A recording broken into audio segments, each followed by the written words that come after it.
மரியாதைக்குரிய சண்முகையா அவருடைய பெயருக்கு களங்கம் விளைவிக்கும் வகையில் கடந்த ஒரு வாரமாக முகநூல் தளங்களிலும் வாட்ஸ்அப் தளங்களிலும் உண்மைக்கு புறம்பான செய்திகளை தொடர்ச்சியாக பரப்பி வருகிறார்கள். தேவேந்திரகுல வேளாளர் சமூகத்தை சார்ந்த சட்டமன்ற உறுப்பினர் சண்முகையா அவர்கள் ஓட்டப்பிராரம் தொகுதிக்கு உட்பட்ட அனைத்து மக்களுக்கும் சாதி பேத இல்லாமல் அனைவருக்கும் நல்ல உதவிகளை செய்து வருகிறார்கள். அரசினுடைய நலத்திட்ட உதவிகளை செய்து வருகிறார்கள். எங்கள் சமூகத்தினுடைய ஒரு சீனியர், அதாவது மூத்த சட்டமன்ற உறுப்பினராக, ஒரு அமைச்சராகவோ உயர் பொறுப்புகளிலோ வருவதற்கு ஒரு வாய்ப்பு உள்ள ஒரு சட்டமன்ற உறுப்பினரை வேண்டுமென்றே ஒரு அதிகாரத்திற்கு வரக்கூடாது என்ற நோக்கத்தோடு அதிகார சக்திகள் பின்புலத்திலிருந்து சில பேர் இதே போல வதந்திகளை பரப்பி வருகிறார்கள்.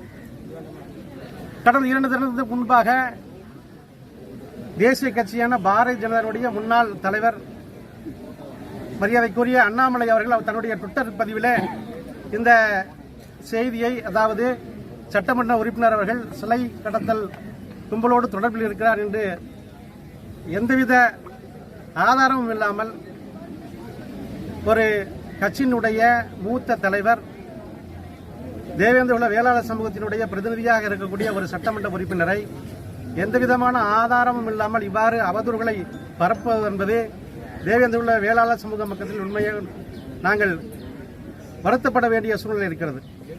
தேவேந்திரகுல வேளாளர் சமூக மக்கள் கடந்த தேர்தலிலே பாரதிய ஜனதா கட்சிக்கு மிக பெரும்பான்மையான வாக்கு செலுத்தி அவர்களுக்கு ஒரு பிரதிநிதித்துவத்தை ஏற்படுத்தி கொடுத்திருக்கிறோம். ஆனால் இந்த மக்களினுடைய பிரதிநிதியாக இருக்கக்கூடியவரை எந்தவித ஆய்வுக்கும் உட்படுத்தாமல் அவர் இதுபோல ட்விட்டர் தளத்திலே செய்தியை பதிவிட்டிருக்கிறார்கள். இந்த செய்தி என்பது ஆதாரமற்ற செய்தி.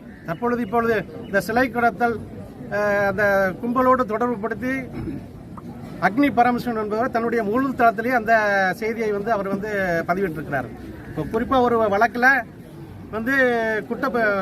முதல் தகவல் அறிக்கை பதிவு பண்ணும்போது அந்த குற்றவாளியிடம் ஒப்புதல் வாக்குமூலம் பெறப்பட்டு முழுமையான செய்திகளை அந்த ஒப்புதல் வாக்குமூலத்தில் அவர்கள் தெரிவித்திருப்பார்கள். ஆனால் எந்த ஒரு குற்றவாளியும் இவர்களுடைய பெயரை கூறாத பட்சத்தில் அவருடைய பெயருக்கு வேண்டுமென்றே களங்கம் விளைவிக்கும் வகையில் இந்த செய்தியை தொடர்ந்து பரப்பிட்டு வருகிறார்கள். கடந்த ஒரு வார காலமாக சட்டமன்ற உறுப்பினர் மற்றும் அந்த கிராமத்தை பகுதியைச் சார்ந்த மக்கள் பல்வேறு அமைப்புகள் தொடர்ச்சியாக அந்த அவதூறு பரப்பவர்கள் மீது சட்டப்படியான நடவடிக்கை எடுக்க வேண்டும் என்று புகார் அளித்திருக்கிறார்கள். ஆனால் காவல்துறை இதுவரை அந்த புகார் மனுவுக்கு முதல் தகவல் அறிக்கை பதிவு செய்யாமல் தாமதப்படுத்தி வருகிறது. இதை வன்மையாக தமிழர் விடுதலை கழகம் சார்பாகவும் தேவேந்திரகுல வேளாளர் சமூக மக்கள் சார்பாகவும் வன்மையாக கண்டிக்கிறோம். உடனடியாக காவல்துறை அந்த வதந்தியை பரப்புகிற நபர்கள் மீது சட்டப்படியான நடவடிக்கை எடுக்க வேண்டால் மிக விரைவிலே மிகப்பெரிய போராட்டத்தை தேவேந்திரகுல வேளாளர் சமூகத்தை ஒன்று திரட்டி நடத்துவோம் என்று இந்த நேரத்தில் தெரிவித்துக் கொள்கிறேன். ஒரு சட்டமன்ற உறுப்பினீங்களா? அதாவது பொதுவாக தேவேந்திரகுல வேளாளர் சமூகத்தில் வளர்ந்து வரக்கூடிய ஒரு தலைவராக அண்ணன் சண்முகையா இருக்கிறார். தற்பொழுது அவர் சார்ந்திருக்க கட்சியில் அவர் ஒரு மாவட்ட செயலாளராகவோ அவருக்கு ஒரு அமைச்சராகவோ வருவதற்கான ஒரு வாய்ப்பு இருக்கிறது. அதுபோல மக்களும் நாங்கள் கோரிக்கை வைத்துக் கொண்டிருக்கிறோம். இந்த திராவிட கட்சிகளில் தேவேந்திரகுல வேளாளர் சமூகத்துக்கு ஒரு உரிய பிரதிநிதித்துவம் கொடுக்க வேண்டும் என்ற ஒரு அடிப்படையில் நாங்கள் அதை முன்னிறுத்தி செயல்பட்டுக் கொண்டிருக்கிற தருவாயில் அவருக்கு இது போன்ற பதவிகள் கொடுத்து விடக்கூடாது அல்லது அவரை முன்னிலைப்படுத்தக்கூடாது என்ற ஒரு நோக்கத்திற்காக இது போன்ற வதந்திகளை பரப்பி வருகிறார்கள். இதற்கு பின்னால் யார் இருக்கிறார்கள் என்பதை காவல்துறை கண்டறிந்து அவர்கள் மீது சட்டப்படியான நடவடிக்கை எடுக்க வேண்டும் என்பது எங்களுடைய